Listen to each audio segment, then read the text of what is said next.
Damselfly.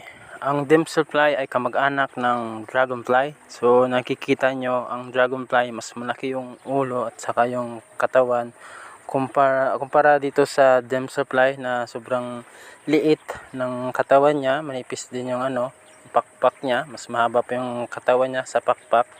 Din malaki din yung niya, yung mata niya sa part niya. So kamag-anak ito ng dragonfly, itong damselfly. So madami ito sa mga Asian country. Tsaka iba-ibang kulay ito. Sa makikita nyo sa mga garden nyo o sa farm.